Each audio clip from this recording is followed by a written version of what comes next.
안녕하십니까. 행복한 아침 이재용입니다. 안녕하세요. 장예인입니다. 새로운 한 주가 시작됐습니다. 오늘은 5월 23일 월요일이고요. 오늘 덥다고 그러는데 날씨부터 알아보도록 하겠습니다. 허유원 기상캐스터 나와 계시죠? 네, 안녕하세요. 허유원입니다. 주말 동안 야외로 나들이 다녀오신 분들 많으시죠? 그동안 지친 몸과 마음을 재충전할 행복한 주말이 되셨길 바랍니다. 네, 한 주의 시작 허유원 기상캐스터 덕분에 상쾌하게 열 수 있을 것 같은데요. 오늘 날씨 어떤지 전해주시죠. 네, 달력은 아직 5월에 머물러 있는데 오늘은 마치 한여름처럼 더워지겠습니다. 따뜻한 서풍에 강한 햇볕까지 더해져 낮 기온이 크게 오르겠는데요. 오늘 한낮에 서울은 30도, 대구는 32도까지 치솟는 만큼 더위 대비 단단히 해주셔야겠습니다. 지금 중부 등 내륙 곳곳엔 안개가 껴있는데요. 차츰 안개가 걷히고 맑은 하늘이 드러나겠습니다. 하지만 오늘 공기질이 아쉽습니다. 오늘 서울 등 중서부 지역의 미세먼지 농도는 종일 나쁨 수준에 머물러 있겠습니다.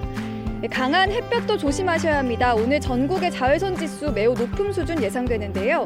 오존 농도까지 덩달아 높아지기 때문에 낮 시간대 불필요한 외출은 피하시는 게 좋습니다.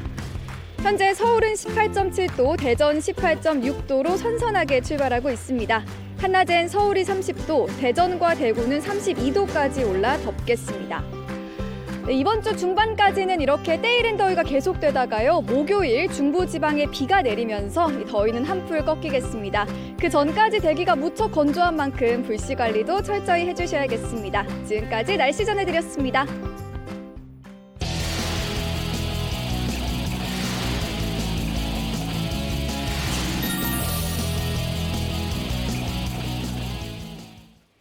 네, 화제 이슈를 발빠르게 전해드리는 모닝 브리핑 순서입니다. 이고은 변호사와 함께하죠. 어서 오세요. 네, 안녕하세요. 네, 반갑습니다. 네, 첫 번째 이슈부터 갈까요? 네, 오늘 모닝브리핑 첫 번째 이슈는요. 2박 3일간의 한미 정상회담 그 성과와 과제는입니다. 한국을 순방했던 미국 바이든 대통령은 정상회담 일정을 마치고 어제 일본으로 떠났는데요. 윤석열 대통령 입장에서는 첫 외교 데뷔전이었고요. 바이든 대통령 입장에서는 첫 방한 일정이었습니다. 여러모로 외교적으로 의미가 있는 이번 회담. 모닝브리핑에서는 그 성과와 의미가 어땠는지 한번 짚어보려고 합니다. 네, 지난 주말 동안 바이든 대통령이 방한을 했는데요. 어떤 일정을 거쳤는지도 궁금합니다. 네, 바이든 대통령은요, 지난주 금요일 오후 오산 기지로 도착을 했는데요. 첫 공식 일정으로는 평택에 있는 삼성전자 반도체 공장을 찾았고 윤석열 대통령과 함께 삼성전자 공장을 시찰했습니다. 21일에는 국립서울현충원 참배로 이틀째 일정을 시작했고요. 이날 오후 용산 대통령실에서 윤 대통령과 한미 정상회담을 가졌습니다. 그리고 이어서 국립중앙박물관에서 환영 만찬을 가졌는데요. 이때 바이든 대통령의 건배사는 한미연합사령부에서 주로 쓰이는 같이 갑시다, We go together 이렇게 외쳤다라고 합니다. 그리고 어제 마지막 날에는요. 정의선 현대차그룹 회장과 면담을 해서 현대차의 미국 투자에 대한 감사의 마음을 표했고요. 이어서 윤 대통령과 함께 오산 미군기지에 항공우주작전본부를 방문해서 한미 장병들을 격려했습니다. 이렇게 바이든 대통령은 며칠간 빈틈없는 방한 일정을 보냈습니다. 네, 정상회담이 또 우리가 예상했던 게 90분인데 네. 훌쩍 넘어서 109분 동안 진행이 됐다고 들었습니다. 네. 이렇게 길어진 이유가 뭘까요? 그러니까 한 언론사에서 이 대통령실 관계자와 인터뷰를 했는데요. 이 관계자가 말하기를 두 정상 간 대화기 때문에 자세한 내용을 공개할 수는 없지만 많은 이야기를 나누셨다. 특히 자유민주주의에 대해서 깊이 공감하는 시간이었다라고 밝혔는데요. 두 정상은 제일 중요한 건 자유민주주의는 그냥 놔둬도 굴러가는 것이 아니라 노력과 투쟁이 있어야만 지킬 수 있다는 데 깊은 공감을 했다고 전했습니다. 두 정상이 오랫동안 대화를 했고 또 한 사안에 대해서 굉장히 깊이 공감을 했던 것으로 미루어 보아 이 두 정상 간의 케미가 잘 맞는 것이 아니냐라는 해석이 많았습니다. 또 바이든 대통령의 첫 일정이 삼성 그 반도체 공장 방문인 거. 네. 이것도 좀 의미가 있을 것 같은데요? 네, 그렇죠. 삼성전자 반도체 공장이 정말 세계 최대의 그 반도체 공장이잖아요. 또 우리나라에서 그 반도체 산업의 위상을 보여주는 곳이기도 합니다. 그래서 한 언론에서는 바이든 대통령의 삼성전자 반도체 공장 방문 행보를 공급망 동맹과 기술 동맹을 바탕으로 경제안보 협력을 강화하겠다는 명확한 의지를 상징적으로 보여준 것이라고 분석을 했는데요. 공장 시찰 후에 진행된 공동연설에서도 두 정상 모두 경제안보 협력을 강조했습니다. 윤 대통령은 바이든 대통령도 우리 반도체 기업들의 미국 투자에 대한 각종 인센티브 제공뿐만 아니라 미국 기업들의 한국 투자에도 관심을 가져주시기를 부탁드린다라고 말했고요.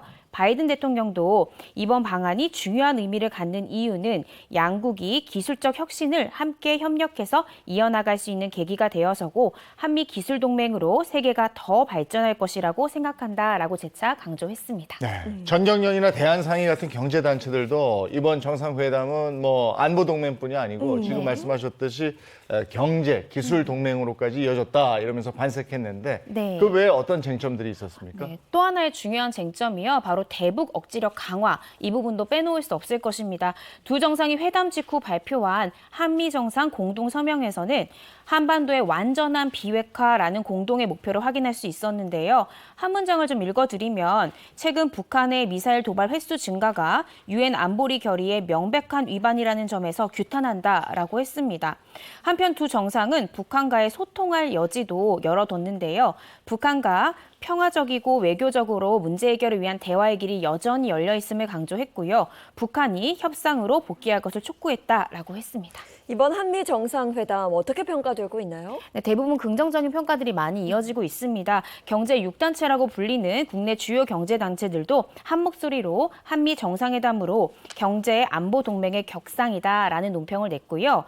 일본의 최대 일간지인 요미우리 신문은 반도체는 한미 경제안보 협력을 상징하는 제품이 됐다라고 보도했습니다.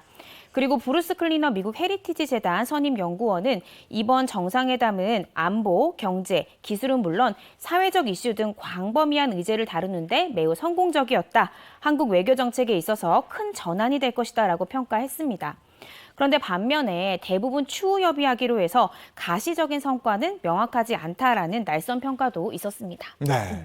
두 정상 공동성명 마지막 문장에 네. 적당한 시기에 그러니까 상호 다 무르익었을 때 워싱턴 한번 방문해달라 네. 이런 얘기가 있는데 네. 글쎄 우리 대통령이 언제 워싱턴을 가게 될까요? 네, 윤 대통령 방미 이제 일정 관련해서도 여러 가지 방안이 있을 것 같은데요. 앞서 윤석열 대통령이 다음 달에 답방의 형식으로 뭐 재계 총수나 혹은 기업인들과 미국을 방문할 수 있다는 한 언론사의 보도가 있었습니다. 그런데 이에 대해서 윤 대통령은 6월 중에 방미 일정은 없는 것으로 안다라고 일축했는데요. 다만 외교가에서는 윤 대통령이 9월에 있는 미국 뉴욕에서 열리는 유엔 총회를 계기로 바이든 대통령을 만날 것이라는 관측이 돌았습니다. 그런데 뭐 바이든 대통령의 초청으로 윤 대통령이 이보다 일찍 미국을 방문할 가능성도 있다고 보여집니다. 네, 첫 번째 이슈는 한미 정상회담 관련이었고요. 두 번째 이슈는 뭔가요? 네, 모닝브리핑 다음 이슈는요. 원숭이 두창 팬데믹 발생 제2의 코로나입니다. 네, 주로 중앙아프리카와 서아프리카에서 간헐적으로 풍토병처럼 발현됐던 이 원숭이 두창이요. 최근 14개국에서 120여 건 발생이 돼서 눈길을 모으고 있습니다. 이에 대해서 세계보건당국과 과학계가 긴장하고 있는데요. 세계보건기구는 향후 며칠 안으로 원숭이 두창 확산 완화와 관련한 지침 및 권고를 회원국에 제공할 방침이라고 밝혔습니다. 원숭이에서 유래된 것으로 추정되는 이번 두창 바이러스는 산발적으로 발생을 그간했지만 이렇게 유럽, 미국에서 다발적으로 확인된 것은 처음입니다. 네, 코로나 팬데믹이 좀 잠잠해지나 했더니 새로운 바이러스, 새로운 감염병이 등장을 한 건데요. 증세가 어떤지 궁금합니다. 이 원숭이 두창도 증세는 약간 코로나랑 비슷한 것 같아요. 뭐 발열, 근육통, 뭐 오한, 피로감 이런 것이 대표적 증상인데요. 이게 심할 경우에는 얼굴과 생식기에 수두와 천연두라고도 하는 두창에서 나타나는 것과 비슷한 아이고. 발진이 생길 수가 있습니다. 그리고 이 발진은 나중에 고름이 가득 찬 물집이 된다고 하는데요. 원숭이 두창 바이러스도 천연두 바이러스와 같은 폭스 바이러스과에 속한다고 알려져 있습니다. 증상도 천연두랑 비슷해서 일명 천연두의 사촌격이라고 불리는데요.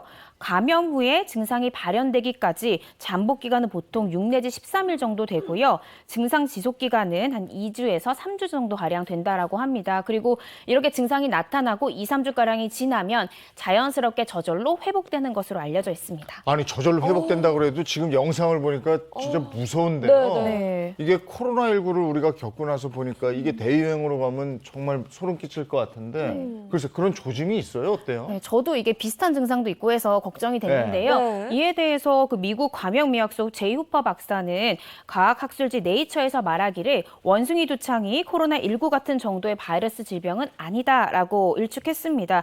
그 이유로 두 가지를 말했는데요. 첫째는 원숭이 두창은 사람 간의 감염이 쉽게 일어나지 않는다라고 합니다. 그리고 둘째로는 원숭이 두창이 이미 많은 치료제와 백신이 준비되어 있기 때문인데요. 그런데 이 전파 방식도 한번 저희가 눈여겨볼 필요가 있습니다. 코로나 같은 경우에는 왜 에어로졸이라고 하는 비말을 통해서 퍼졌잖아요.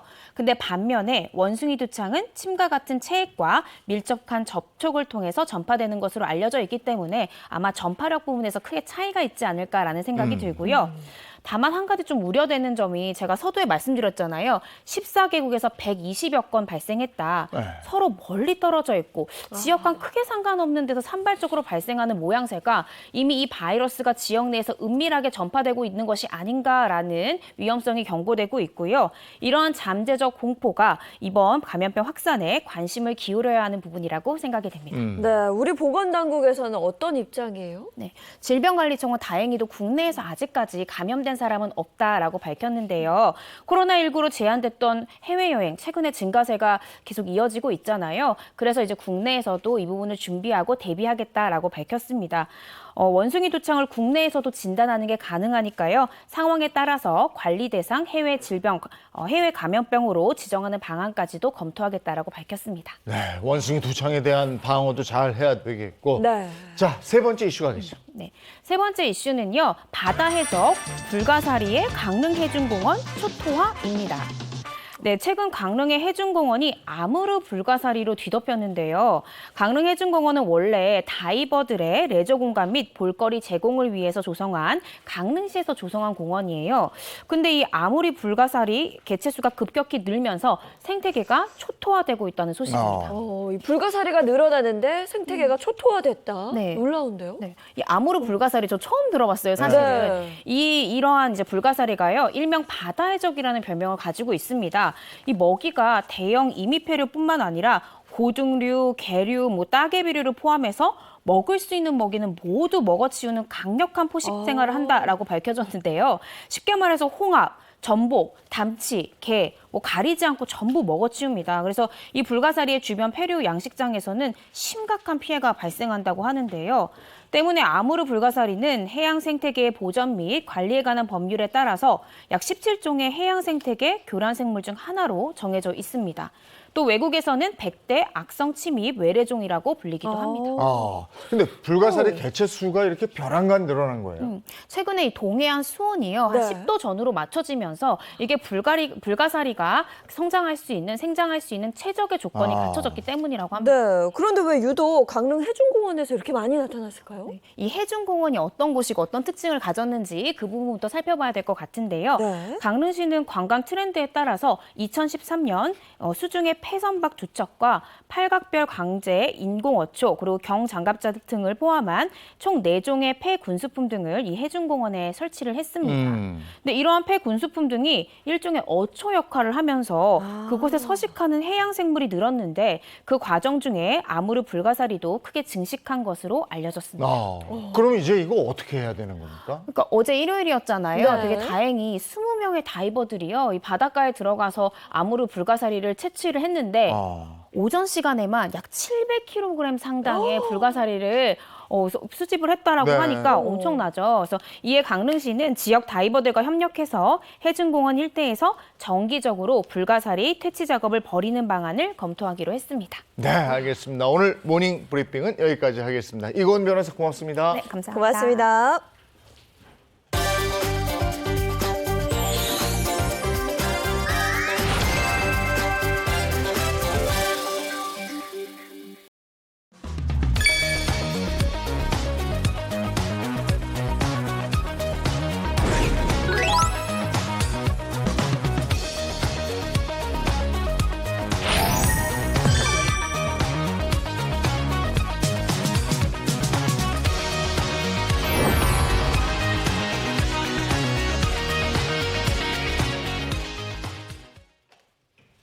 이번에 자동차 관련 얘기 나누겠습니다.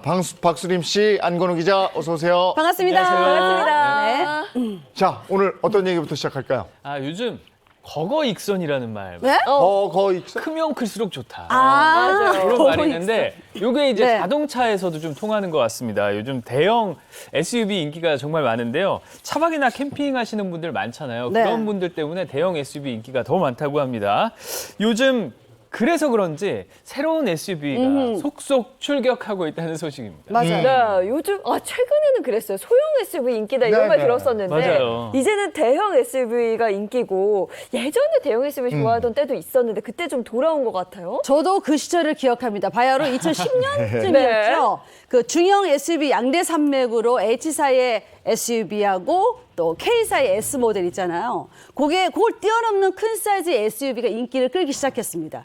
소비자의 생활 방식이 바뀌고 또 여행 다니는 문화가 점점 확산되면서 좀 더 큰 사이즈 SUV 선호도가 증가했기 때문이죠.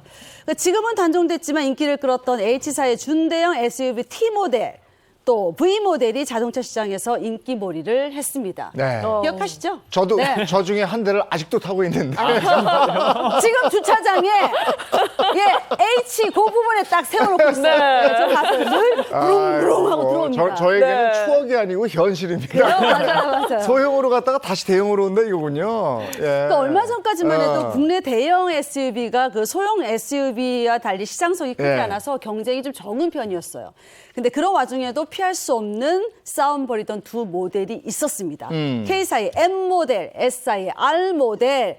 그 대한민국 가장의 차, 아빠들이 좋아하는 차 이렇게 불릴 만큼 주 수요층이 중년 남성들이었어요. 네. 튼튼한 내구성이죠. 실내 거주성부터 넉넉한 적재 공간 등이 특징이었습니다. 네, 과거에는 시장성이 그래 크지 않았었는데 네. 2019년부터 그 변화의 기점을 맞으면서 대형 SUV의 시장이 제대로 열린 것 같습니다. 그래서 이번에도 자동차 업체들이 줄줄이 대형 SUV 나오고 있다고요? 그렇습니다. 지난주에 출시된 따끈따끈한 신차 소식을 네. 좀 전해드리려고 네. 하는데요. 요 차 기다리시는 분들 많았을 겁니다. 네. 3년 반 만에 나왔고요. H사의 P 모델 아. SUV, 대형 SUV P 모델입니다. 네네네. P 모델이 2018년에 출시가 된 걸로 알고 있는데 맞습니다. 네. 어떤 점이 좀 업그레이드됐을까요?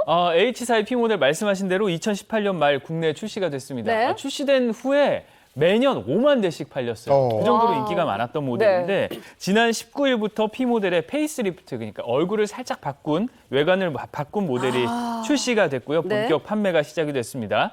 이 모델은 지난 13일 미국 뉴욕에서 열린 2022 뉴욕 오토쇼에서 세계 최초로 공개가 됐던 모델이기도 하고요.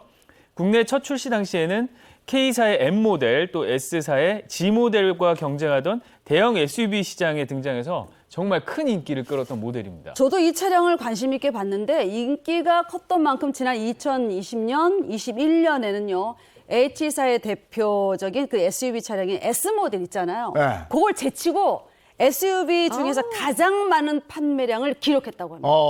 그 이번에 업그레이드돼서 나왔다는 건데 네네. 뭐 어떤 부분이 업그레이드된 거예요? 이번에 출시된 모델은 기존 모델의 공간성, 그러니까 내부가 정말 넓거든요. 네. 이 공간성은 계승을 하면서도 내외장 디자인을 아주 강인하게 바꿨다는 특징이 있습니다. 신규 첨단 안전과 편의사양을 적용을 했고요. 네. 또 안정적인 주행 성능, 또 편안한 승차감까지 최고 수준의 상품성을 갖춰서 돌아왔습니다. 좀 소개를 해드릴게요. 고속도로 주행 보조 장치 2단계는 물론이고요. 지능형 속도 제한 보조, 또 후방 주차 충돌 방지 보조, 원격 스마트 주차 보조 등의 기능이 추가가 됐고요. 또 차별화된 좀 특수성, 프리미엄을 원하시는 분들을 위해서 최상위 트림에는 전용 내외장 디자인을 적용해서 아주 차별점을 뒀다는 게 특징입니다. 네. 우. 저희 아파트 지하 주차장에도 있거든요. P 모델. 그런가요? 제가 아. 보면서 네. 와 진짜 웅장하다라는 표현을 그쵸. 쓸 정도로 정말 큰 대형 SUV입니다. 이 밖에도 대형 SUV 출시가 예고된 것들이 있죠. 저도 큰 게 좋더라고요. 네. 그 대형 SUV에 관심이 많은 제가 좀 준비를 해봤는데 S사도요. 지난 17일 프로젝트명 J100으로 개발해온 신차명을 T 모델로 확장하면서 국내 SUV 대전에 뛰어들었습니다. 자, T 모델은 오는 6월 사전 계약과 함께 양산에 들어갈 예정이고요. 이후에 시장 상황을 고려해서 출시 일정을 정할 계획이라고 하는데 이 T 모델의 이름이 세상의 끝, 그 남미 파타고니아의 남부에 위치한 국립공원의 이름을 따왔대요. 지구상의 마지막 남은 절경. 지구상의 마지막 남은 절경 이렇게 불린다고 합니다. 오. 저도 저 멋지죠? 세계 유명 여행지 네네. 기행 프로그램들 있잖아요. 네. 거기서 봤는데 뭐 죽기 전에 가야 할 10곳 뭐 여기에도 그중에 들어있는. 한 곳. 네. 아, 그게 이 이름이군요. 그러니까 맞아요. 거기서 따왔어요. 네. 네. 근데 이렇게 신차 구입하려고 고민하시는 분들은 직접 가서 사실 좀 보고 싶잖아요. 그래서 전시가 마련되어 있죠. 네, 그것도 아주 요즘 젊은 남녀들에게 핫한 공간이죠. 종로구 익선동에 또 마련. 어. 네, H사는 신차 출시를 기념해서 지난 19일부터 오는 6월 6일까지 종로구 익선동에서 특별 전시 공간을 진행을 하고요. 또 전시 공간이 크게 차량이 전시된 갤러리가 있고요. 또 페르소나 룸으로 구성되어 있습니다. 국내 정상급 아티스트들과 함께 P 모델이 추구하는 고급스럽고 또 여유로운 가치를 예술적으로 전달하는 그런 공간이라고 합니다. 그냥 가서 보면 돼요? 뭐 가서 구경하려면 뭐 다른 절차가 있어요? 어떻게든? 예약을 해야 하긴 하는데 네. 쉽습니다. 네, 방문을 원하시는 분은 H사의 홈페이지 또 포털 사이트 N사 있잖아요. N사의 포털 사이트 예약을 통해서 사전 예약을 하실 수가 있고요. 또 P 모델이 전시된 갤러리는 예약 없이 누구나 관람하실 수가 있습니다. 방문 고객을 대상으로 다양한 이벤트도 준비를 하고 있는데요. 특별 전시 공간 예약 방문 고객에게는 커피와 기념품을 제공을 하고요. SNS 이벤트에 참여한 고객 중에선 추첨을 통해서 하우스 케이크 같은 다양한 선물을 증정할 예정입니다. 네, 그리고 요즘 신차 구매하는 그 고객들을 대상으로 이벤트 굉장히 많이 하던데 어떤 혜택들이 좀 준비되어 있나요? 물론 그 이벤트 중요하죠. 네. 6월 11일부터 12일까지 이틀간 P 모델을 계약하는 분, 또 출고 고객과 기존 H사의 SUV 출고 고객 중에서 100팀을 선정을 해서 캠핑 초청 행사를 진행할 예정이라고 합니다. 평소 대형 SUV에 관심이 있던 운전자들은 뭐 캠핑 놓치실 수가 없죠. 이런 이벤트 꼼꼼하게 챙기시기 바랍니다. 예, 오늘 자동차 관련 소식. SUV가 대형 SUV가 오고 있다. SUV가. 예, 여기까지입니다. 네.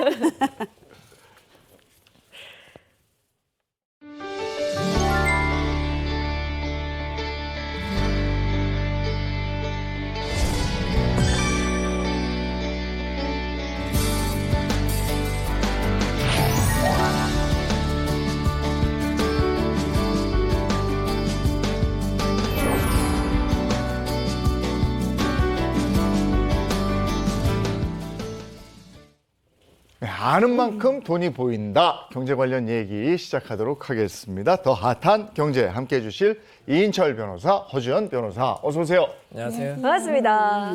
오늘 뭐부터 갈까요, 안건우 기자? 오늘 더 핫한 경제 첫 번째 주제는 바로 이겁니다.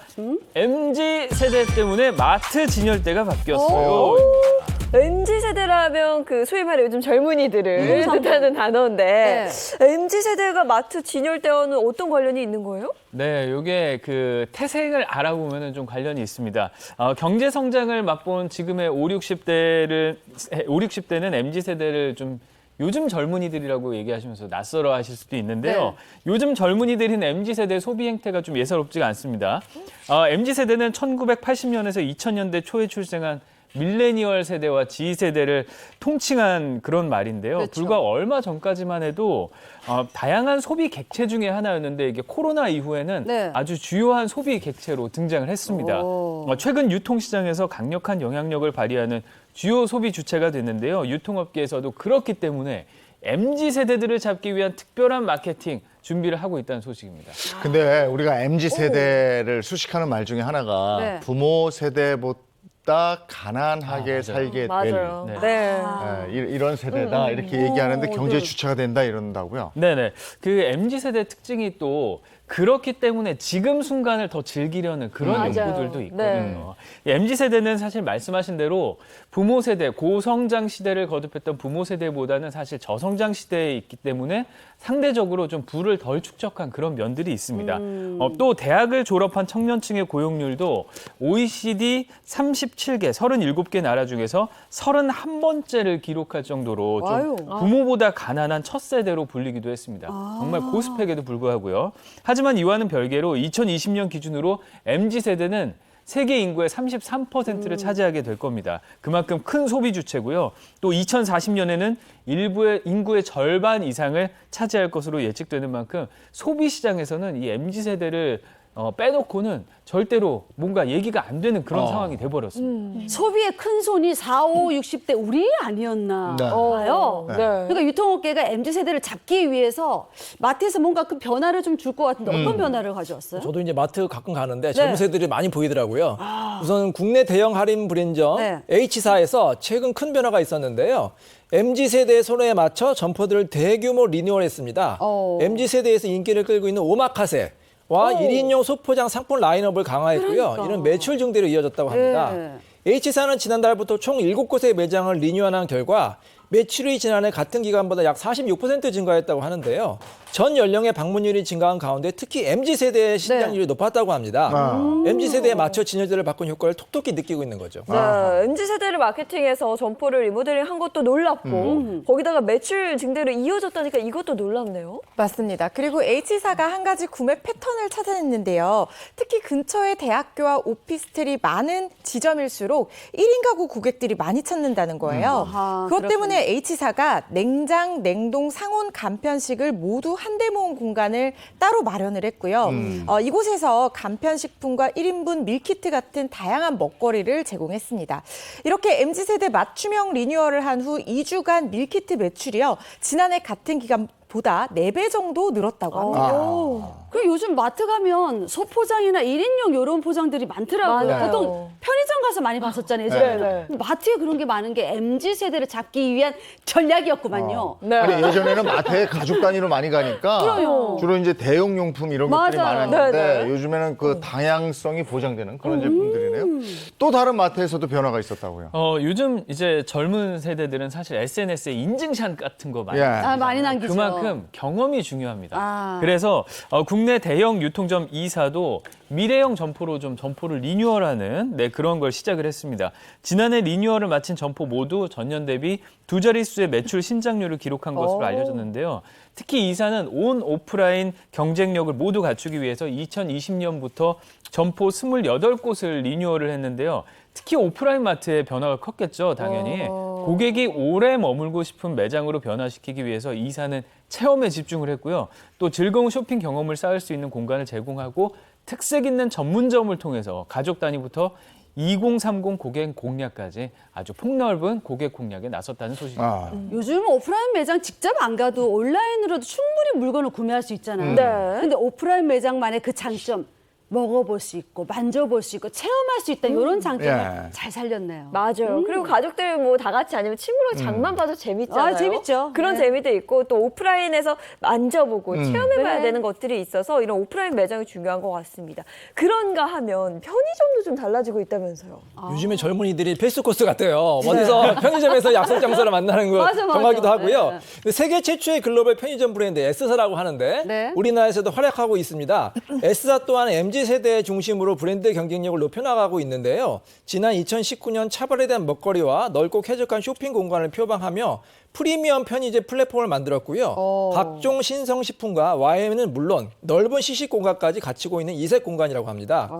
여기서는 국수와 우동에 육수를 바로 부어 즉석에서 맛볼 수 있고요. 1989년에 출시된 국내 편의점 최초의 PB인 즉석 핫도그나 얼려 마시는 음료 등을 맛볼 수 있어 소비자의 선호가 아주 높다고 합니다. 이 프리미엄이 앞에 붙으면 뭔가 그 상품의 차별화가 생기는데 맞아요. 이렇게 편의점에 이렇게 프리미엄 편의점이 생기니까 편의점 자체가 또 달라지는 그런 게 있네요. 맞습니다. 기존의 매출 그 편의점 매출 구조가 담배 중심이었다고 하면 이 프리미엄 편의점은요 푸드, 신선, 뭐 즉석식품 이런 먹거리 중심으로 매출 구조 자체가 완전히 전환됐는데요. 이걸로 인해서 가맹점의 운영 효율이 크게 올라서 하루 평균 매출이요 일반 점포 대비 1.5배나 높다고 합니다. 현재 이 플랫폼은 총 700개 지점을 넘어서면서 전국 단위로 확산되고 있는데요. 여기에 최근 이제 체인형 편의점 브랜드 M사의 인수와 통합을 통해서 경쟁력을 더욱 높이고 시너지 효과를 낼 것이다 이렇게 기대가 됩니다. 네.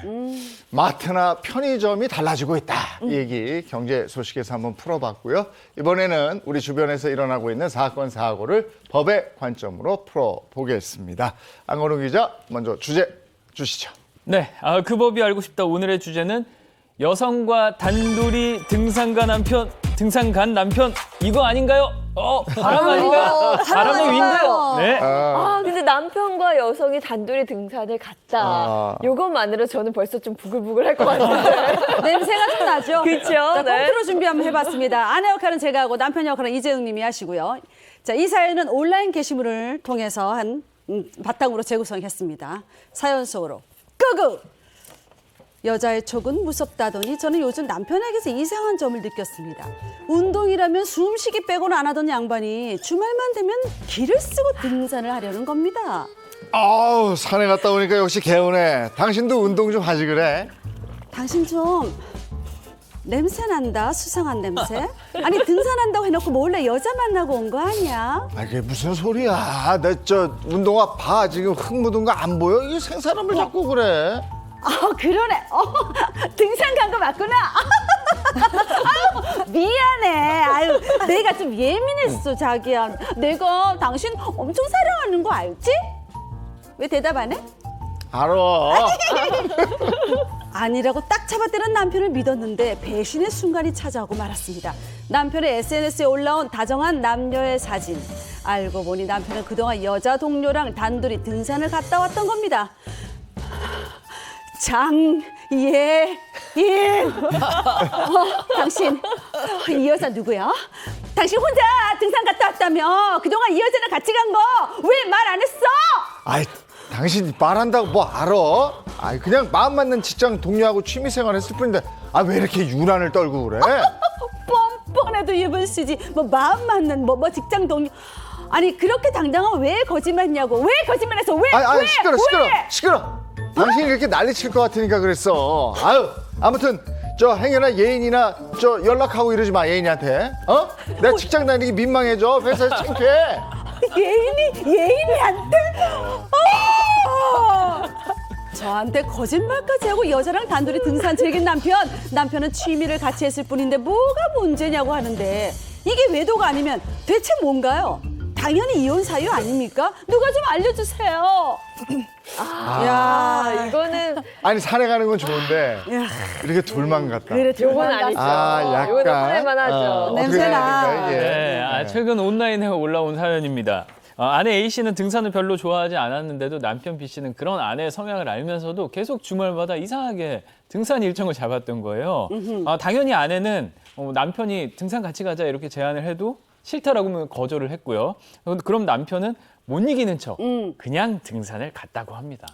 아내가 등산 안 좋아하는 걸 알면서도 매번 등산 갈 때마다 등산 안 갈래? 이렇게 물어본 거 떠봤다는 거 아니에요? 맞아. 이 수상한 거지 이게. 안 가 싫어할 거 아니까 물어본 그러니까. 거거든요. 근데 아내는 남편 말을 그대로 믿었었나 봐요. 그렇습니다. 아내는 혼자 가는 거냐고 물어볼 때도 남편이 당연히 혼자 가는 거다 이렇게 답했으니까 남편을 믿을 수밖에 없었는데요. 네. 그렇게 주말 새벽에 아내가 자는 동안 집을 나섰고 남편은 오전 11시쯤 늘 귀가를 했다고 합니다. 하지만 A씨는 나중에 SNS를 보고서야 남편이 회사 여성 동료와 단둘이 다녀온 걸 알게 됐는데요. 한 달에 한두 번 등산을 갔는데 네. 나중에서야 같은 부서 여성 동료랑 갔다는 걸 알았다. 이렇게 울분을 토했습니다. 글쎄, 차라리 아예 그냥 갈 때 그냥 같이 간다고 얘기했으면 어땠을까 이런 생각이 드는데 어찌됐든 결론적으로 속인 게 됐잖아요. 네. 남편 B 씨는 왜 그랬을까? 남편 B 씨는 일단 아내가 신경 쓸까 봐 사실대로 말하지 않았던 것이라고 변명을 했습니다. 네. 또 나는 떳떳하다. 등산 좋아하고 마음 맞는 사람이랑 산 타러 간 게 뭐가 잘못이냐 항변을 했습니다. 또 자신은 당당하기 때문에 만약 아내 A 씨가 등산 동호회에 가입을 해서 다른 사람과 산에 가겠다고 해도 상관없으며 허락도 해줄 거다 이렇게 이야기를 했습니다. 그렇게 떳떳하고 당당할 거면 왜 속였냐고요. 그리고 매일 보는 동료인데 주말에 왜 또 보냐고요. 그러니까요. 그거 이상하지 않아요? 그리고 거짓말한 것도 괘씸한데 네. 그다음에 항상 문제가 되는 게 태도거든요. 막 당신 간다 그러고 난 괜찮아. 막 이런 태도. 누리꾼들 반응은 어땠어요? 일단 좀 양분이 됐습니다. 네네. 누리꾼들은 외도가 맞다 아니다 나뉘어서 갑론을박을 벌였는데요. 외도가 맞다는 누리꾼들 상대방이 싫어한다는 걸 굳이 해야 할까요? 다른 이성과 단둘이 등산을 같이 다니는 건 누구든 이해할 수 없다. 이런 반응이었고요. 또 외도가 아니다라는 누리꾼들은 이성이랑 취미생활 함께 한다고 해서 무조건 불륜이라고 할 수가 있느냐. 아내가 좀 예민한 것 같다. 이런 의견도 남겼습니다. 남편이 다른 여성과 단둘이 등산을 갔다. 글쎄요, 이게 이혼 사유가 될까요? 근데 이제 상담하다 보면은 이제 배우자가 바람 피려면 어딘가 가서 바람 펴야 될 거 아닙니까? 그렇죠. 장소가 있어야 되는 두 가지 동이 문제가 돼요. 두 가지 동. 동으로 시작하는 두 가지 뭐가 문제가 동? 될까요? 동? 동? 동창회. 동창회. 동호회. 동호회. 이 각종 동호회가 또 문제가 될 수가 있거든요. 맞네. 골프 동호회, 등산 동호회. 이렇게 처음에 여럿이서 이제 동호회에서 만나다가 네. 이제 부적절한 관계가 되는 경우가 문제가 되는 거고요. 뭐 대부분의 사실 동호회는 건전합니다. 그렇죠. 아시고요. 근데 판례도 사실이 있어. 이렇게 지나치게 취미 활동에 빠진 경우에 이혼 사유가 되느냐 안 되느냐. 예를 들어서 남편이 그냥 허구한 날 골프만 치러 다닌다. 네. 아니면 매일 등산을 간다. 이것만 가지고는 이혼 사유가 되지 않지만 이걸로 인해서 부부 갈등이 심해지고 뭐 맞아, 거짓말하거나 다른 이성과 부적절한 관계를 가질 경우에 이혼 사유가 될 수도 있습니다. 거짓말한 건 괘씸하지만 그냥 단순히 취미 생활을 이성과 즐겼다. 네. 이것만으로는 이혼이 안 된다는 거네요. 그렇죠? 근데 등산을 하다 보면 이재용님도 등산을 참 예. 좋아하시지만 막 산이 가파르잖아요. 막, 오. 힘들어 부장님. 내 손 잡아봐. 한결 편해졌어요. 이러면서 자연스럽게 스킨십도 좀 하게 될 것 같은데 이런 거 부정행위가 되는 건가요? 어때요? 일단 아내나 뭐 남편 입장에서 좀 부글부글 끓어오르겠지만 그럼요. 부정한 행위인지 판단하는 거는요. 뭐 구체적인 상황에 따라서 여러 요소를 참작해서 재판부가 판단을 하게 돼요. 네. 그런데 사연과 같이 이제 등산을 그냥 단순히 같이 했다 이 사실만 가지고 부정행위라고 보기는 좀 어렵겠죠. 근데 등산하면서 말씀하신 것처럼 뭔가 좀 이성적인 교감을 하면서 진하게 스킨십을 한다거나 아니면 그 이후에 뭔가 부적절한 관계를 유지하면서 네. 애정 행각을 한다든가 이러면 당연히 이제 외도행위가 되는 거고 이게 이혼 사유가 될 수 있다는 건데 여러분들 많이 오해하시는 게요. 우리가 간통죄가 있을 때는 어떤 성적인 관계를 맺어야지 간통이 된다 이렇게 평가를 했기 때문에 나는 뭐 성관계 안 했으니까 괜찮아 이렇게 생각하시는 분들 많은데요. 네. 민법상 정조 의무라고 하는 것은 단순한 성관계보다 훨씬 넓은 개념이에요. 그래서 뭐 성관계까지 이르지 않았다고 하더라도 정조 의무에 충실하지 않은 일체의 행위 예를 들면은 뭐 아까 말씀하신 것처럼 취미생활이 아니라 뭐 데이트를 하면서 신체 접촉을 한다라든가 아니면요 문자 메시지로 좀 은밀하게 연인 사이에 할 수 있는 뭐 사랑해요, 자기야, 보고 싶어 이런 거 주고받는 거 모두 다 외도행위가 부정행위로 판단이 될 수가 있고요. 이걸로 인해서 이혼 사유가 될 수도 있고 위자료 청구의 사유가 또 될 수도 있습니다. 자, 이 사례처럼 네. 내 배우자와 이성 간에 어디까지 허용될 수 있을까? 이게 또 많은 논쟁거리였잖아요. 맞아요. 네. 그리고 얼마 전에 이무송 씨하고 노사연 씨하고 깻잎 깻잎 문제. 문제. 네. 이런 그게 거 있어요. 이무송 씨가 다른 네. 여성의 깻잎을 잡아줬는데 이거 되냐 안 되냐 이걸로 막 논쟁이 있었거든요. 수림 씨는 어떻게 생각해요? 깻잎을 잡아줘도 된다 안 된다? 아니 깻잎 젓가락질하다 두 장 나오면 그냥 손으로 이렇게 해서 뜯어서 자기가 먹으면 되지. 그걸 왜 이렇게 안 집어지지 이러고 있으면 누군가 해줄 수도 있겠지만 저는 그거 아닌 것 같아요. 그냥 가까이 접시를 이렇게 밀어주는 정도는 되지 생선 가시 다 발라가지고 이렇게 먹어 이렇게 그러면 그런 안 거 되지. 같은 식이잖아요. 네. 거의. 아니 저는 근데 이거 밥을 안 먹을 때 어. 친구가 깻잎 왜 이렇게 두 장 붙어 나오는 경우 많아요. 네. 그럼 이렇게 한 장을 딱 짚어주거든요. 이 정도도 못해? 아니 근데 두 장 먹으면 되죠. 그걸 왜 굳이 내 남편이? 아니 그게 짜잖아. 짜고 밥 더 먹으면 되지. 그 굳이 뭐 남이 이렇게 해줄 필요는 없지. 본인이 하면 그래요? 우리도 지금 의견이 이렇게 갈리는데 저는 변호사님들 생각이 어떤지 궁금해요. 근데 여러분 생각해 보세요. 이혼 법정에 가서 네. 판사가 물어보거든요. 왜 이혼하려고 합니까? 판사님 남편이 다른 여자 깻잎을 잡아요. 법정에 웃음 바닥이 되겠죠. 그거 상상을 해보세요. 네. 그것만 가지고 이혼 사는 안 되고요. 네. 개인적으로도 깻잎 정도는 잡아줄 수 있다고 봅니다. 그건 일단 사회생활의 매너고요. 네. 그게 또 아내를 위한 걸 수도 있어요. 생각해 보세요. 만약에 깻잎을 잡아주지 않으면 그 여자가 다 먹을 거 아닙니까? 그럼 아내가 먹을 게 없잖아요. 이거는 사회생활의 매너라고 볼 수가 있습니다. 그 허지은 변호사는 어떻게 생각하세요? 저는 개인적으로 기준이 내가 아니라 상대방이 돼야 된다고 생각해요. 기준이. 깻잎 잡아주는 거 저도 별거 아니라고 생각해요. 근데 내 남편이나 내 애인이 싫어한다. 그러면 별일이 하면 되는 맞아요. 거예요. 네. 그렇죠? 나한테는 별일 아니지만 내 배우자가 싫다고 하면 우선시해야 되는 게 누굽니까? 내 배우자 기분이잖아요. 그래요, 맞아요. 그렇게 되면 진짜 갈등 요소가 없을 텐데 설사 뭐 어떤 이 깻잎 잡아주는 게 법적으로는 말씀하신 것처럼 이혼 사유가 당연히 될 수는 없고요. 뭐 어떤 그 밑에 호감 정도가 깔려 있다 하더라도 네. 그걸 넘어선 어떤 교감이 없다라고 하면 이혼 사유가 되기는 어려운데 네. 실제로 상담을 하다 보면요. 깻잎 잡아주는 행위가 문제가 아니라 이게 촉발제가 돼서 더 큰 갈등으로 그래. 이어져서 결국에는 부부 뭐 이혼 상황까지 오게 되는 그런 사례들이 굉장히 많거든요. 그래서 그런 행동 기분 나쁘고 싫으면은 싫다 솔직히 말씀하시고 내 애인 내 배우자가 싫다 하면 안 하시면 그러면은 부부 사이가 크게 큰 갈등으로 뭐 빠지는 그런 일은 없을 것이라는 생각이 그래요. 드네요. 네. 우리 여기서 깻잎 논쟁의 종지부를 지읍시다. 깻잎 정도는 눌러줍시다. 그래, 해줍시다.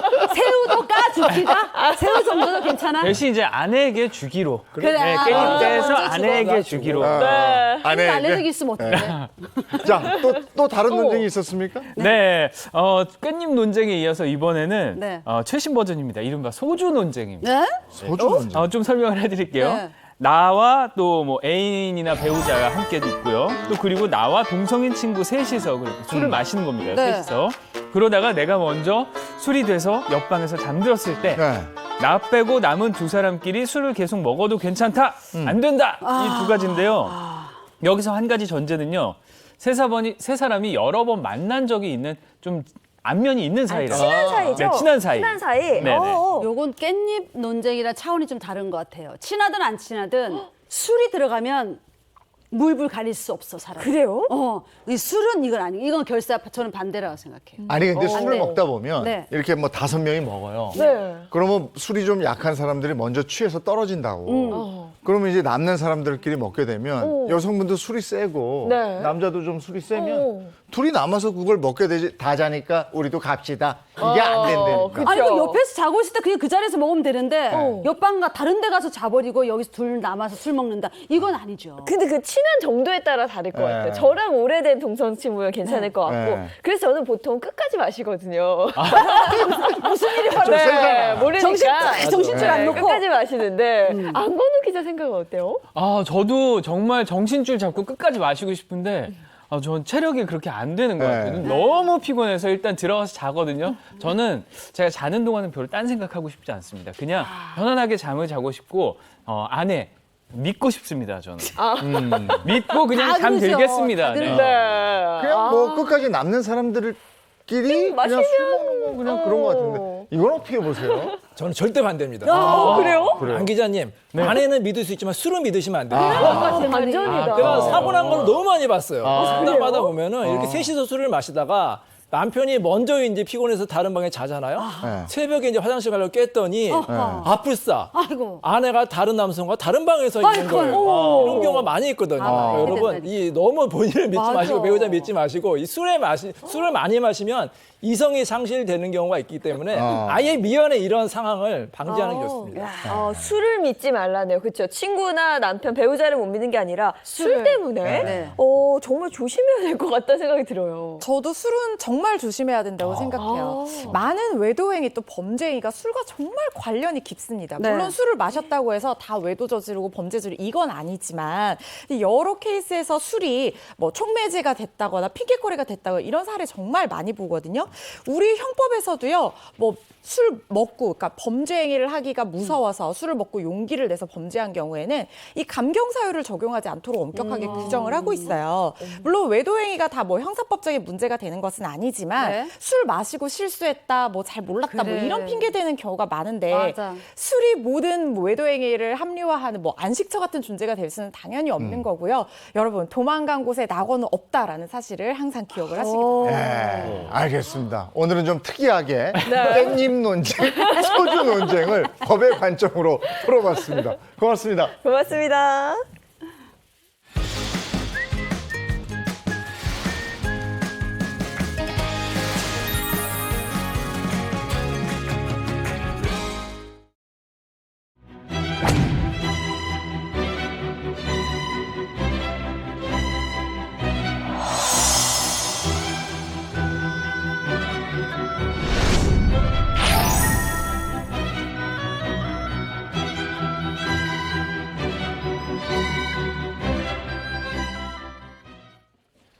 살면서 겪게 되는 모든 고민을 속 시원하게 해결해 드립니다. 이호선의 용한 상담소인데 이호선 전문가 모셨습니다.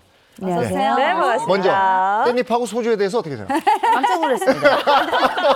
깜짝 놀랐습니다. 술 못하십니다. 깻잎은 네. 좋아하는데. 깻잎은 2장이 잡히면 그냥 2장 혼자 다 먹는 걸로 합니다. 네.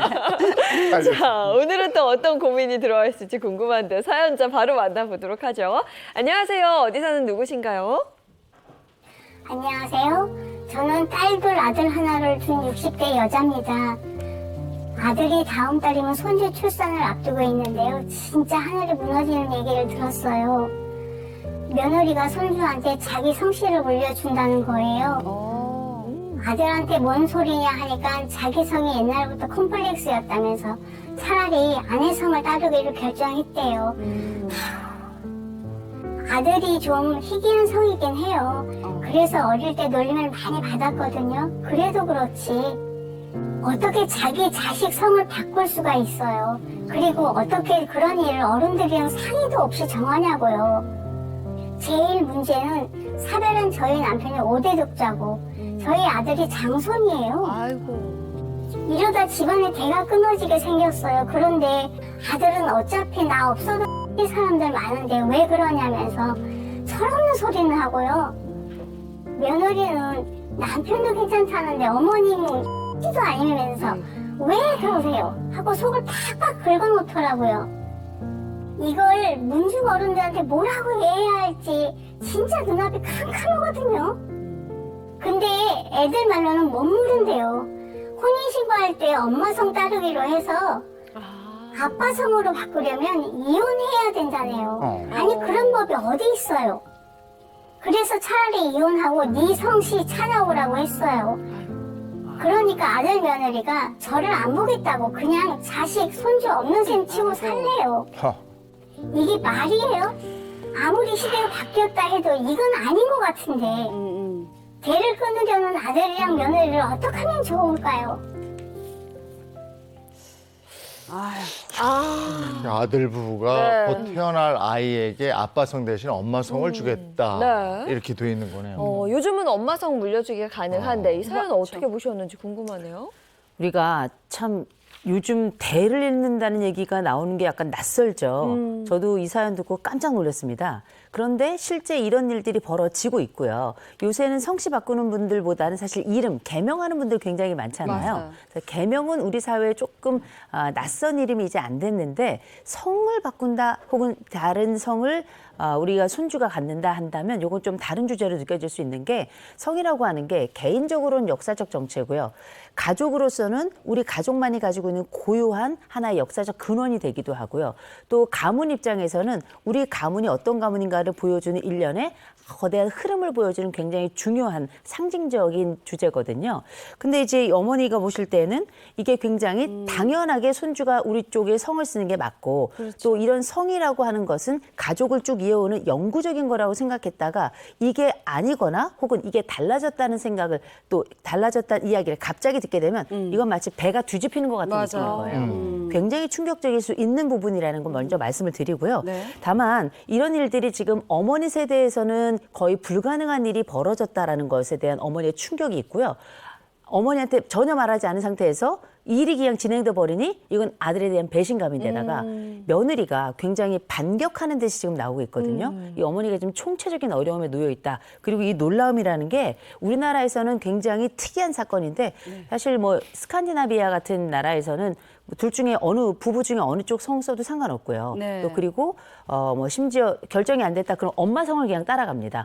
이런 나라도 있어요. 그러나 우리나라에서는 굉장히 특별한 케이스라고 봐야 되겠죠. 네, 문화적 관습으로 자리 잡아 있어서 엄마 성을 따라도 되는데 뭔가 좀 어색하게 느끼는 그건 맞는 것 같아요. 그 2005년에 호주제가 폐지됐죠. 그러면서 엄마 성을 따르는 것도 이제 자연스럽게 된 건데. 네. 근데 여기서 그러잖아요. 이렇게 저 성을 바꾸려면은 이혼해야 된다고 그러잖아요. 지금 그렇게 돼 있는 겁니다. 요거는요, 발빠른 제가 아니죠. 이빨은 제가요. 네. 이인철 변호사하고 허준 변호사한테 살짝 물어봤습니다. 네. 네, 조사를 해왔습니다. 부부가 혼인신고서를 작성할 때 이 자녀의 성과 본을 아버지로 따를 것인지 어머니 따를 것인지 결정을 해야 돼요. 신고하는 문학이 있는데 여기서 한 번 결정하면 나중에 번복하기 어렵다고 합니다. 가정법원 재판을 통해서 복잡한 법적 절차를 거쳐야 되고요. 그래도 성본 변경 허가가 안 나면 심지어 이거 위장이 이혼해가지고 혼인신고를 다시 하는 일종의 이런 편법을 택하는 사람도 있다고 합니다. 아니, 저는 실제로 이거 봤던 기억이 나요. 혼인신고할 때 신고서 작성하잖아요. 그때 문항이 자녀의 성본을 모의 성본으로 하는 협의를 하였습니까? 이렇게 되어 있더라고요. 네네. 그래서 아마 요즘에는 이런 체크를 하는 경우들이 좀 있는데. 아직도 기억하는구나. 네. 예, 혼인신고서에 아직 잉크가 안 말라. 그렇죠. 안 됐잖아요. 지금 얼마 안 됐어요. 얼마 안 됐어. 그래서 저 똑똑히 기억을 해요. 네. 아, 근데 아무래도 어머님들 세대 같은 경우는 혼인신고서 쓸 때 그런 문항이 없었잖아요. 아예 그냥 이렇게 썼는데 네. 글쎄 근데 자식 뭐 손주 없는 셈 치고 살아라 이런 얘기까지 들은 입장이라 네. 아우 이건 하늘이 무너지는 입장일 거는 같아요. 그럼 맞아요. 네. 자 보겠습니다. 집안의 대를 끊으려는 아들 며느리 어떻게 될까요? 문제의 본질을 살펴라. 어떤 뜻이에요? 이게 어떤 분들이 볼 때에는 아니 지금 21세기 IT 세상에 무슨 대를 잇는다는 게 그렇게 중요하냐 하겠지만 네. 이 내담자에겐 중요한 겁니다. 이걸 먼저 전제를 해야 된다는 건 먼저 기억하시고요. 그러면 이 내담자에게 대를 잇는다는 게 어떤 이유에서 왜 이 대를 잇는다는 말 자체 성씨를 이어가는 것에 대해 중요하게 생각하는가 이걸 한번 이 내담자 입장에서 한번 생각을 해봐야 되겠죠. 적어도 우리가 몇 가지 생각할 수 있습니다. 지금 남편이 안 계세요. 남편이 지금 안 계시는 상황에서 내 아들이 결혼한 이후에 손주를 봤어요. 그리고 이 손주에게 성씨를 물려주는 게 당연하게 생각했는데 이 당연함이 먼저 물거품이 됐고요.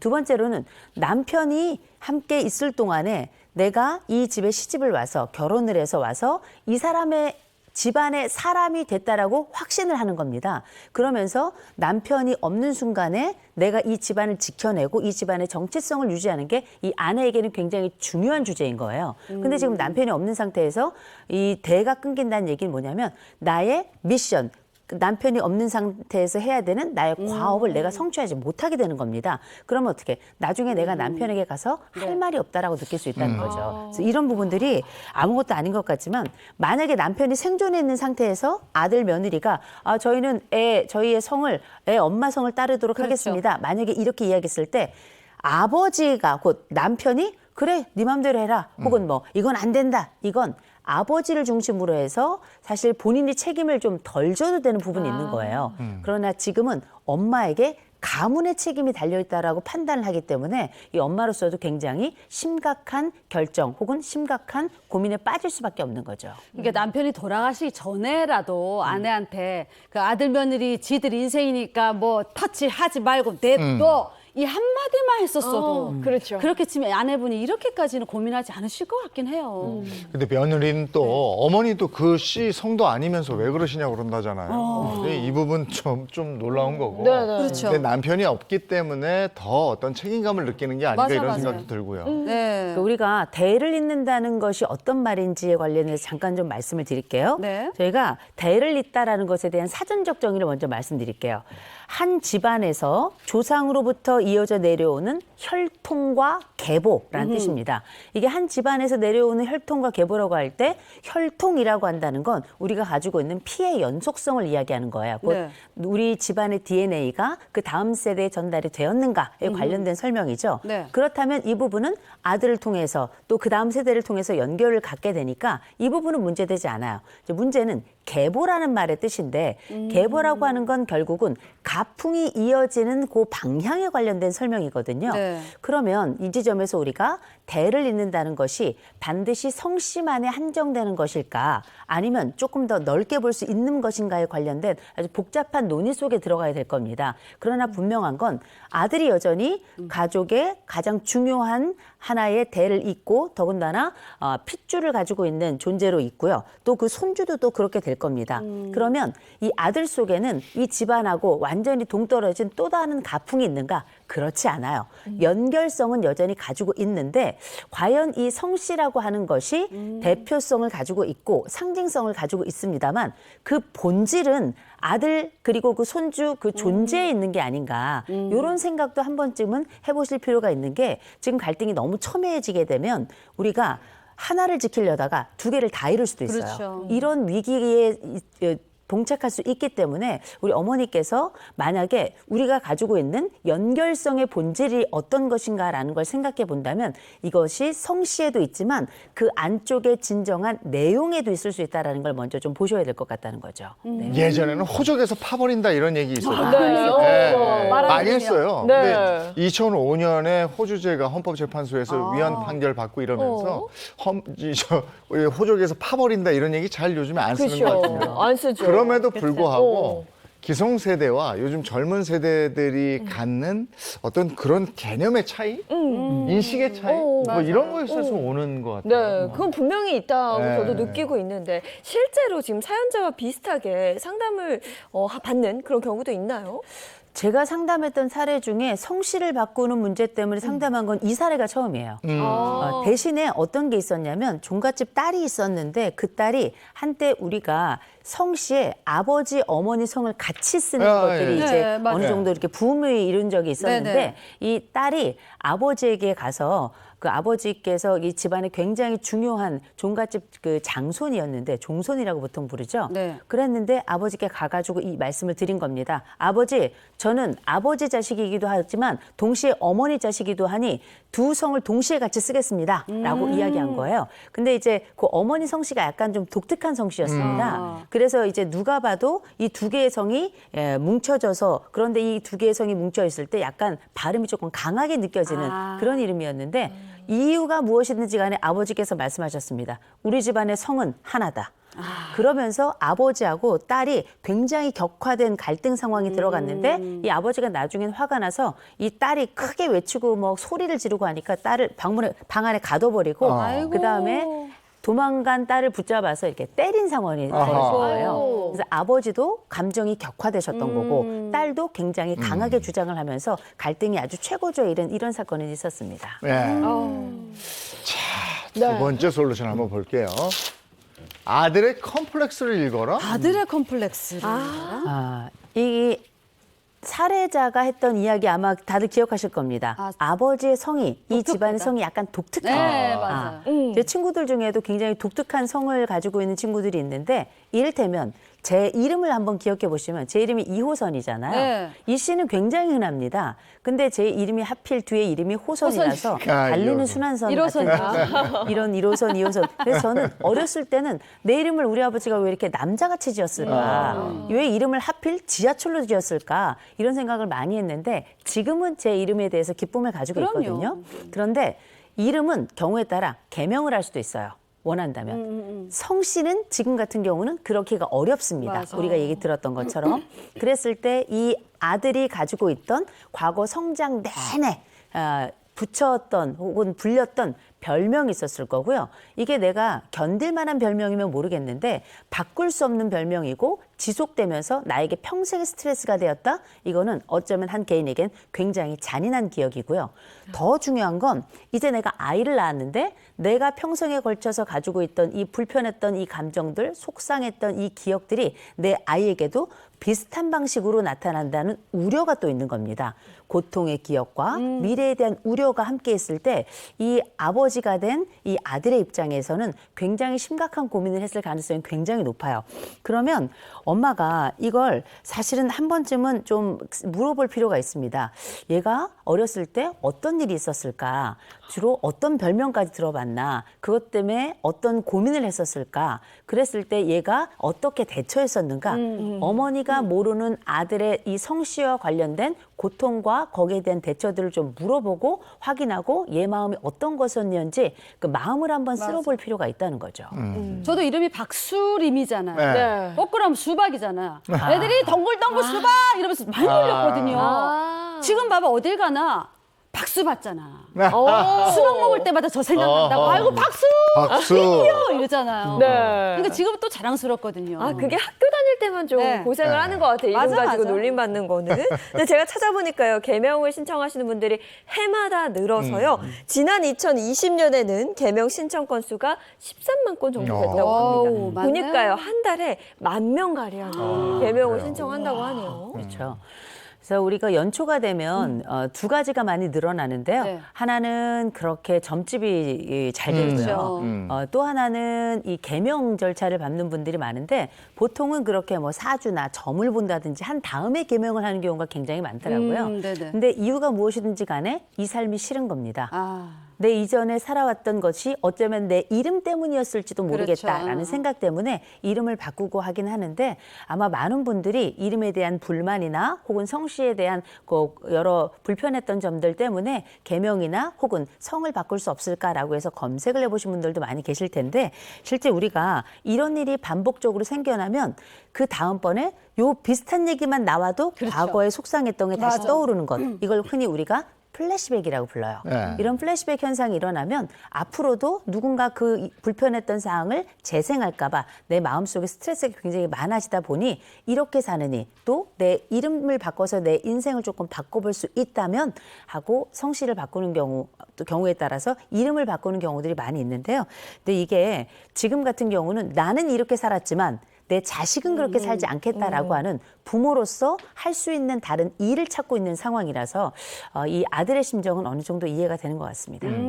어머니는 아들이 어렸을 때 그 조금 다소 독특한 성씨 때문에 놀림을 받았다 이런 건 알고 있었겠지만 네. 그 아들은 더 깊숙한 곳에 상처가 있었던 것 같아요. 그런 것도 고민을 많이 했겠죠. 네.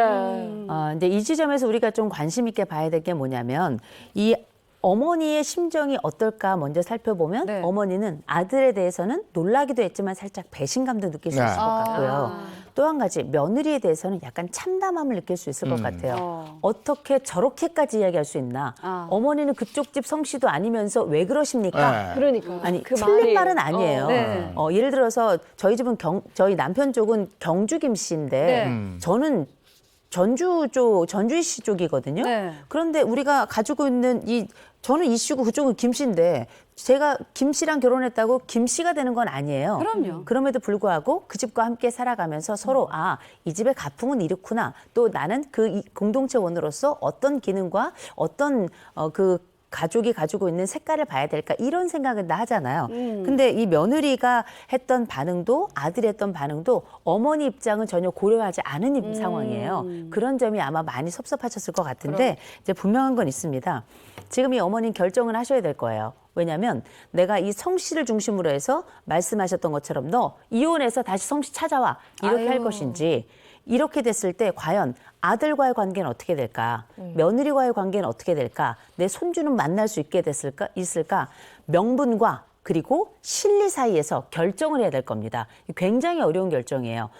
가문하고는 어떻게 이야기될지 또 내 아이들하고는 어떻게 지내야 될지 그럼 나의 앞으로 미래는 어떻게 될지 굉장히 고민이 많으실 텐데 적어도 저는 어떤 것을 잃는 것도 굉장히 아픈 일이지만 네. 우리가 지켜야 될 것이 어떤 것인지 결정하는 것도 맞아, 상당히 중요한 문제라고 저는 보는데 어쩌면 그건 현재로선 가족이 아닐까라는 생각이 저는 더 많이 듭니다. 알겠습니다. 세 번째 솔루션 보겠습니다. 둘 중 하나는 구하자. 구하자? 성씨냐? 자식이냐? 네. 이게 제가 지금 연속적으로 말씀을 드리는 건데 지금 이게 조금 전에 우리가 법적으로 혼인신고할 때 엄마 성 따를 거냐 아빠 성 따를 거냐 이 얘기가 나오고 있는데 저는 법도 좀 개정이 돼야 된다고 생각합니다.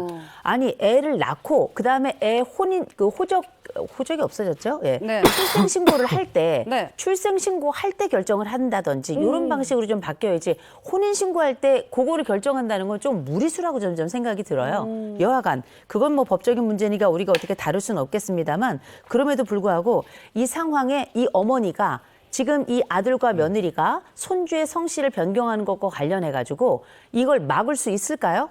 저는 없을 거라고 봐요. 이미 이 두 사람은 혼인신고할 때 그 작성할 때 그 체크란에 어머니 성을 따르겠다고 아마 이미 체크를 해놨고요. 아하. 결정이 됐고 거기다 이 아들도 이 며느리와 함께하는 결정에 대해서 반대하지 않고 또 아들이 결정한 게 더 큰 것 같단 말이에요. 네. 어머니 막을 수 없습니다. 그러면 지금 상황에서 자식들이 완강할 때 어머니가 이 반대편에 서게 된다면 성씨도 잊어버리고 자식도 잊어버리게 될 거예요.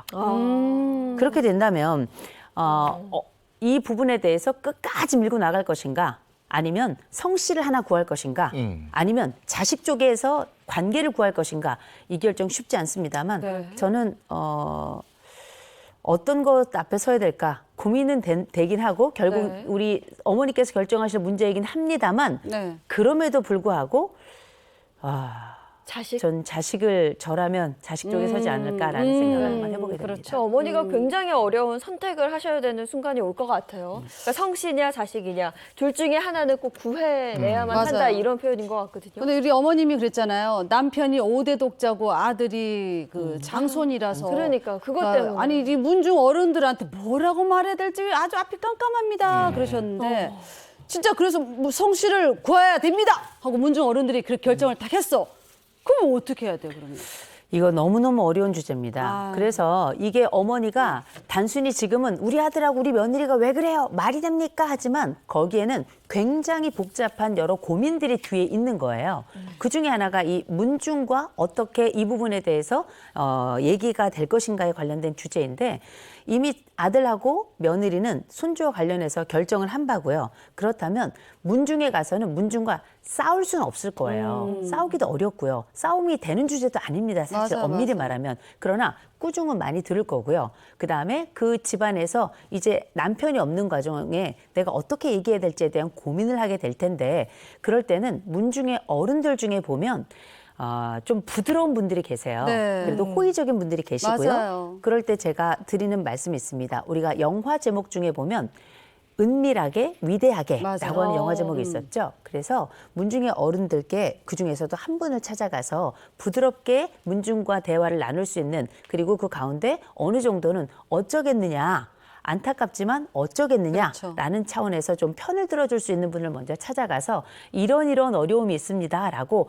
은밀하게 그리고 조용히, 그러나 이 차원을 크게 볼 수 있도록 위대한 차원으로 또 하나의 지평을 열 수 있도록 하나의 다리를 놔줄 수 있는 분을 좀 찾아가셔서, 제가 지금 화가 나기도 합니다만 참 걱정이 큽니다. 어른 어떻게 하면 좋을까요? 라고 좀 여쭤볼 수 있을 만한 문중의 부드러운 어른을 한번 좀 찾아가시면 어떨까 싶습니다. 자식 이기는 부모 없다고 제가 보니까 자식이 이렇게까지 나올 때는 그냥 그들 뜻대로 그냥 하게 될 것 같은데요. 네네. 문중을 지금 생각하셨는데 문중은 그걸로 끝입니다. 그냥 자식이 성을 바꾸는 순간 문중은 이제 남이 돼버려요.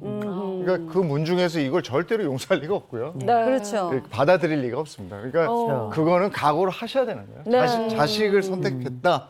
그래서 뭐 어쩔 수 없다 하면 지금 그 남편분도 이미 돌아가셨잖아요. 네네. 그럼 문중하고는 그냥 끝난다고 봐요. 이게 참 어려운 주제인 게 또 문중하고의 문제가 단순히 성씨의 문제로 끝나는 게 아니고요. 근데 문중이 가지고 있는 또 재산이라는 게 있어요. 그래서 이런 복잡한 문제들이 있기 때문에 단순하게 설명할 수 없고 간단하게 해결되는 문제가 아닙니다. 그래서 혹시 우리 어머니께서 자녀하고 이런 부분도 한번 상의를 해보시는 것도 괜찮을 것 같아요. 문중이 가지고 있는 여러 재산의 문제라든지 이런 것들도 같이, 또 우리가 선산을 사용하는 문제나 이런 것들도 있기 때문에 같이 아들하고 논의를 해보시는데, 만일 어머니께서 자식 편에 서 주신다면 그 방패막이가 되시기로 마음을 먹었다면 굉장히 어려운 결정을 또 꿋꿋하게 지켜봐 주시는 것도 필요한데, 그때 그 순간에 아이들 앞에 설 때에는 내가 너희와 함께 하겠다라고 만약에 선언을 하셨다. 네. 그런다면 자식들의 역할도 굉장히 중요할 맞아요. 겁니다. 어머니가 얼마나 힘든 결정을 하셨는지 전적으로 어머니 옆에 서서 어머니께 감사도 해야 되겠지만 어머니를 어떻게 도울지, 또 문중과 관련해서 이 모든 책임을 어머니께만 맡겨둘 게 아니라 본인들도 설명을 해야 되는 지점이 반드시 있다는 거 기억하셔서 어머니에게 그 모든 결정과 모든 책임과 모든 의무를 한꺼번에 다 지게끔 하는 것, 그건 또 자식의 도리는 또 아닌 거라고 저는 생각을 합니다. 저 오늘 사연 보고 젊은 사람들도 이런 고민하는구나 하고 좀 신선하게 좀 받아줬고요. 저 같은 경우는 어떻게 했을까 생각해 봤을 때 아까 이호선 교수님도 말씀하셨지만 자식을 선택할 것 같습니다. 저는 그렇습니다. 네. 참 어려운 문제입니다. 네. 이거를 단적으로 이게 자식이냐 문중이냐 딱 잘라서 이야기할 수 없어요. 맞아요. 또 이 문중 앞에서 남편이 없는 상태에서 아이들을 대변해야 되는 이 어머니의 이 가슴 아픔이라는 건 더군다나 제가 보니까 어머니가 그래도 문중 속에서 또 그 가족 속에서 약간은 전통적인 입장을 취하시는 분이라서 네. 고민이 깊어질 수밖에 없을 것 같은데 짧게 생각하지 마시고요. 조금 더 아이들하고 많은 이야기를 좀 나누셔야 되지 않을까 싶습니다. 그리고 그 아드님하고 며느님 말하는 태도도 조금 이렇게 그럼요. 달라져야 될 것 맞아, 같아요. 맞아. 어머니가 지금 고통 속에 있고 어머니도 강력하게 나온다고 하지만 그렇다고 어머니 입장을 조금 더 고려하지 않는 건 자식들의 입장도 그렇고요. 나중에 어머니가 본인들 편에 섰을 때 과연 이 자식들이 어머니 편에서 어머니의 방패가 또 되어주어야 하는 거거든요. 네. 맞아요. 그럴 때 서로 간에 갈등의 소지가 아니라 협업과 협력의 방식으로 그 향방을 좀 틀어야 되지 네. 않겠나 싶습니다. 네. 네, 오늘 이호선의 용한 상담소 여기까지 하겠습니다. 고맙습니다. 고맙습니다. 고맙습니다.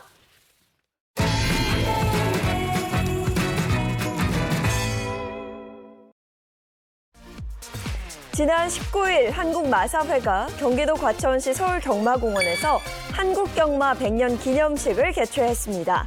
한국경마는 올해로 100주년을 맞았는데요. 한국마사회는 이날 행사에서 그동안 한국경마가 이룩한 성과를 공유하고 새롭게 맞이할 100년을 향한 새로운 비전을 선포해 눈길을 끌었습니다. 요즘에는 뭐 밖에서는 마스크 쓰지 않아도 됩니다만 네. 오늘 같은 날은 또 미세먼지가 있으니까 좀 네. 써야 될 필요도 있을 것 같아요. 네, 오늘 같은 날 마스크 야외에서 안 쓰시면 목도 칼칼해지고 기침하면 또 좀 그렇잖아요. 마스크 착용 꼭 하시고 건강 관리 잘 하시기 바랍니다. 좋은 하루 보내시고요. 저희는 내일 아침 7시 30분에 돌아올게요. 행복한 아침, 행복한 하루 되십시오. 고맙습니다. 고맙습니다.